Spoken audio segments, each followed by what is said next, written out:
Dalam nama Bapa dan Putra dan Roh Kudus. Amin. Dikasihilah hati kudus Yesus di seluruh dunia selama-lamanya. Saudara-saudari terkasih, bacaan Injil hari Senin pekan kedua masa Paskah ini bercerita tentang seorang tokoh Yahudi yang bernama Nikodemus. Pada saat Nikodemus mendengar tentang karya-karya Yesus, mujizat-mujizat Yesus yang mencengangkan banyak orang, dan pengajarannya yang luar biasa, ia memutuskan untuk bertemu dengan Yesus secara pribadi. Kita tahu Nikodemus bukan orang biasa dalam masyarakat Yahudi. Ia adalah pemimpin agama Yahudi dan anggota Sanhedrin. Ia seorang Farisi yang taat hukum dan secara sempurna melaksanakan hukum Taurat. Saudara-saudari, Nikodemus memutuskan untuk berjumpa dengan Yesus di waktu malam.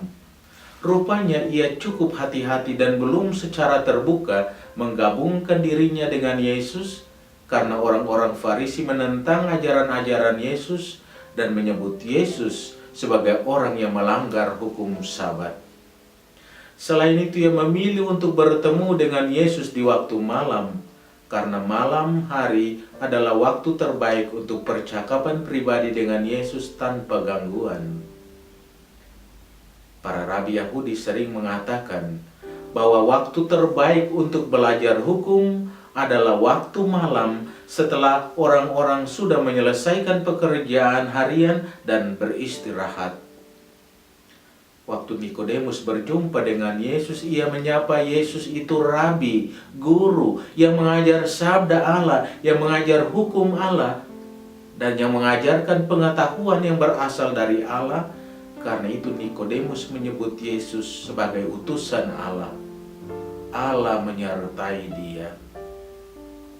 Saudara-saudari, percakapan Yesus dengan Nikodemus justru menyentuh inti hukum Musa, yaitu bagaimana orang dapat bertemu dengan Allah dan masuk dalam kerajaan Allah. Yesus menjawabnya secara singkat, "Sesungguhnya jika seseorang tidak dilahirkan kembali, ia tidak dapat melihat kerajaan Allah."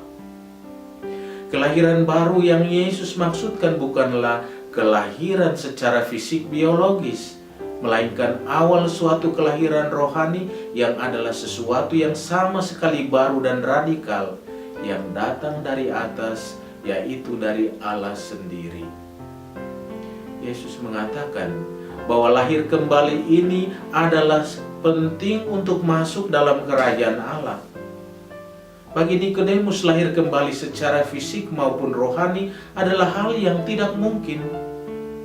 Ia barangkali tahu dengan sangat baik dari pengalamannya bahwa seseorang yang ingin untuk berubah menjadi sama sekali baru tidak dapat berubah dari dirinya sendiri. Yesus menjelaskan kepadanya bahwa perubahan atau kelahiran kembali ini hanya dapat terjadi melalui karya dan kuasa Roh Kudus. Kelahiran kembali dalam roh adalah sangat real dan dapat dialami. Seperti angin yang bertiup, kamu mendengar bunyinya, dapat merasakannya, tetapi kamu tidak tahu dari mana ia datang atau kemana ia pergi. Saudara-saudari terkasih, apa artinya lahir kembali dalam roh? Lahir kembali bagi Yesus maksudkan adalah lahir secara rohani kepada hidup baru dan pengalaman baru relasi Allah sebagai putra-putri Allah.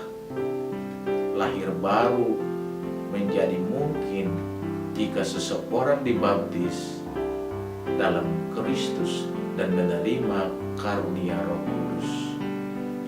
Allah ingin membaharui semangat umatnya dalam hidup baru, yaitu di dalam Roh Kudus. Hidup baru ini mengantar kita kepada kerajaan Allah dan cara hidup baru sebagai putra-putrinya. Apakah kerajaan Allah itu? Kerajaan Allah adalah masyarakat manusia, yaitu pria wanita yang mengenal Allah sebagai Tuhannya dan yang hidup menurut kehendaknya di bumi seperti di surga. Kerajaan Allah adalah masyarakat manusia di mana Allah dihormati dan disembah sebagai Tuhan. Kerajaan Allah yang sesungguhnya itu ada dan hadir dalam diri Yesus Putranya yang memberikan kepada kita hidup baru dalam Roh Kudus, menganugerahkan kasih damai, sukacita pengampunan yang membebaskan kita dari kuasa dosa dan maut. Saudara-saudari, apakah kita seperti Nikodemus rindu untuk bertemu dengan Yesus secara pribadi, untuk bercakap-cakap secara pribadi dengan Yesus, dan membiarkan diri kita dituntun oleh Roh Kudus agar mengalami hidup baru sebagai putra-putri Allah? Marilah kita berdoa. Yesus, Engkau menganugerahkan kepada kami hidup baru dalam Roh Kudus. Baharuilah dalam diri kami anugerah iman dan hidup baru di dalam Roh-Mu. Bantulah kami untuk dekat denganmu dan percaya akan sabda yang memberikan kehidupan. Semoga kerajaan-Mu datang dan kehendak-Mu terjadi di dalam diri kami besok dan selama-lamanya. Amin. Dalam nama Bapa dan Putra dan Roh